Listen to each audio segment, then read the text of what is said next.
A new AFR poll out this morning has Peter Dutton level with Anthony Albanese as preferred Prime Minister. Joining us live, Assistant Immigration Minister Matt Thistlethwaite. Matt, good to see you this morning. Thanks for your time as always. So despite a drop in support, Anthony Albanese has always been ahead when it comes to that preferred Prime Minister column. That's until now. How concerned are you not just about the trend, but about this point?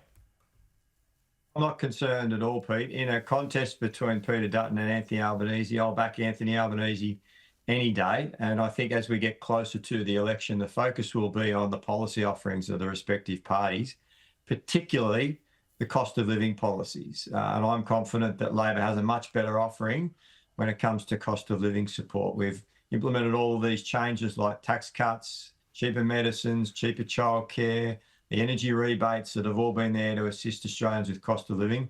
I'm not aware of one policy around cost of living that we've seen from the coalition. So I'm pretty confident that we're in a strong position leading into the election. There is a reshuffle today, Matt. Not everyone's happy about it, though. Victorians appear privately miffed. Have the right calls been made?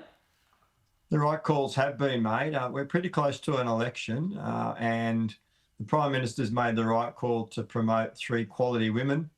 And this sets an example, I think, for Australia. We've now got equal representation in the Cabinet, with Annika Wells going into Cabinet, and Amanda Rishworth and Katie Gallagher are certainly very, very capable and competent ministers, and they'll be able to take on those extra portfolio responsibilities for the months that are remaining in this term. And obviously, after the election, there'll be a refocus on portfolios. Right. Not too much of a focus on Queensland and New South Wales, because it is, I mean, it's a Victorian in Bill Shorten who stepped aside. Look, there's national representation from all of the states and territories in our cabinet positions and our out of ministry, and that's a good thing. It reflects the diversity and the talent that we have in the Labor Party across the country. And as I said, this is only for a few months whilst we get to the next election. All right, now to this push by the New South Wales Premier Chris Minns. He wants to strengthen hate speech laws and within weeks, so he could well be moving fast on this. I know this is a state issue, but it's also a national one too, for obvious reasons. Do you think these hate speech laws need to be strengthened? Yeah, I certainly back what Chris Minns is doing. I think he's acting quickly and decisively. We've had some shocking cases of anti-Semitic behaviour. Another one last week, close to my electorate. I visited the site twice. I was there on Friday and I spoke to the neighbours of this shocking firebombing and spraying of paint over the house that Alex Rifshin used to live in. I was there again yesterday with Minister Tony Burke and leaders of the Jewish community in Allegra Spender to talk about what we're doing federally. We, of course, acted last year to increase the penalties and the crimes associated with the use of swastikas and anti-Semitic behaviour. It's good to see that the New South Wales government is acting now as well.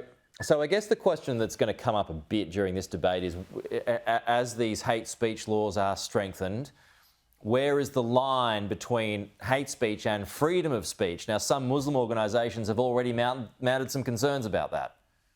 Well, I think the role of governments is to reflect the will of the people, and you're certainly seeing that the people are saying that they've had enough of these attacks. It's un-Australian. It doesn't reflect who we are.